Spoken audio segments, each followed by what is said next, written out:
Our snake race is proving very popular already, but we do still have some spaces available for the tin bath. So, how do you enter then? What's the score? Simply need to visit our website, which is worldtinbaths.com, and they'll find all of the information they need on there. But failing that, reach out to us via social media, and we can email you the details if you prefer to do it that way. And there's an entry fee for it, but all of this goes to local causes, doesn't it? Absolutely, not just the entry fees, but all of the funds that people pay to come in and watch the event and cheer on our fantastic competitors.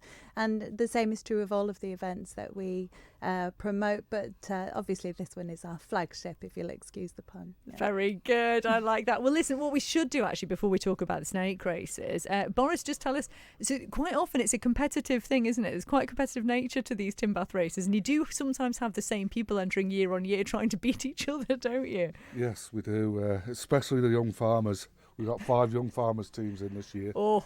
And just trying to liaise with them whether they want a race on their own or they want to mix it up and wait for the final. So we'll find out about that. Last year's winners, a team called the Comeovers. The Comeovers. Who recently moved over and living here and working here now. And so they won it. They were made up. They couldn't wait to get the plaque and get it engraved, and this year they've re-entered, but this time they're called the Stopovers. Oh, very good. Do you know, it's one of my favourite things about the tin bath races is the element of humour, because it is so much fun, isn't it, Jace? It's just hilarious. It is. You get it can be very competitive, but the main thing about it is having like a lot of fun about it and getting on with other people and just laughing at other people either sinking or cheer them on as they're getting on. Because you could be sinking, you could be flying, you could be swimming, you could be... And we said, entries are still open. But actually, Boris, we do need to let people know, of course, there is an age limit and you've got to be able to swim, haven't you? Yes, the age limit is 16 and you've got to be able to swim at least 50 metres, which isn't too much. That's not too bad. That's not too bad. In the 51 years, we haven't lost anybody. We have divers and... rescue boats and the Russian ambulances there as well. So we've got it all covered. And there is a veterans race, Cheryl. I mean, I'm not sure I'd class this as veteran, but... There is. The age limit has been somewhat under debate whether we call them the veterans, but actually the over 50s do have a special category of their own. There are actual trophies available for our veterans winners. Again, they are quite hotly competed, I think. Yes, they are. Boris can tell you. Steve Taylor won it last year. Team from Peel, the Gobbigs, his team won the team prize as well. And he was first in to enter this year because he's keen to retain the trophy. I bet. And the ladies' champion was the mother of Christy McNabb, who won the women's tin bath race. Family effort. The ladies veteran her name Sheila McNabb won the veterans ladies tin bath race. Oh, see, there you go. You could be you. A family affair, and the men's was won by Nick Kane, who came out of retirement to win his 4th trophy, beating David Watt, who was a 3-time winner. And they came out because there was a family. They'd lost a family member, and the whole family got together, and because he loved the tin baths.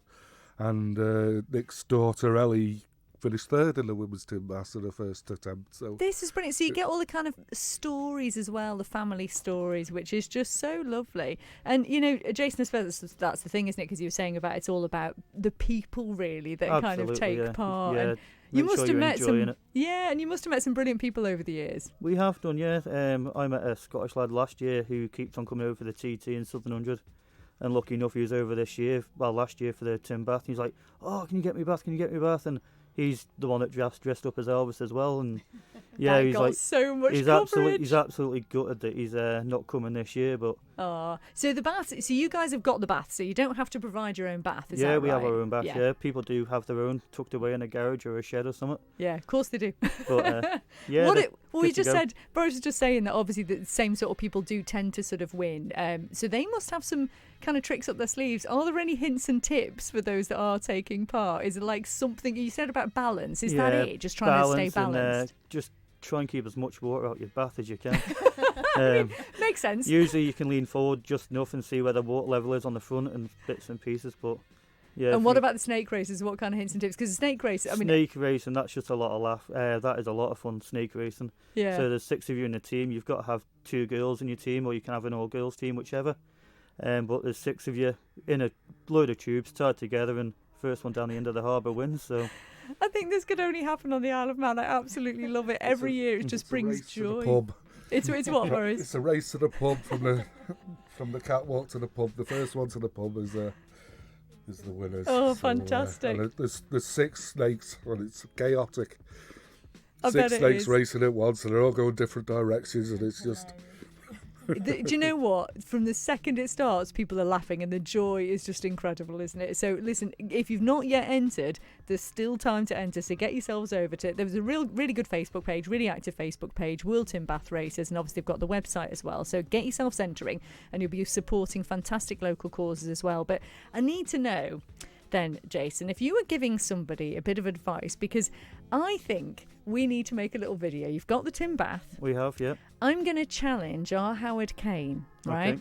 Who he's normally very arty. He does our spotlight programme, so he's quite creative, he's quite arty, but he's also going for a laugh. And I think he'd be the perfect person to put in this bath and see if we can either sail him off on Douglas Head grass down there, or maybe find a little bit of water. I don't know. We'll see how we go. Would you be up for telling him how to race in a tin bath? Yeah, absolutely, yeah.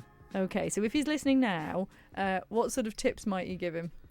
Sit down, first of all, and make sure you got some good balance, and then we'll see how you get on. All and right. if we can't get you going today, we'll get you going on the day.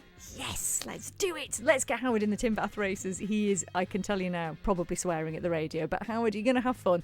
We're going to do a little video of Howard in a tin bath. We've never had anybody from Cronkovody Sink. Say again, Boris. We've never had anybody from Cronkovody Sink. You see, they're a hardy lot in Cronkovody. I think he'll do fine, I really do. So I'm going to send you off with your tin bath. Go and find Howard Kane, get him in the tin bath. And in the meantime, all the best for the day itself. It is July the 8th. So enter, but also get down there and watch it. You will not regret going to see the tin bath races. And Chris and Chris will be down there as well. All the very best, guys. Thanks very much for coming in. I look.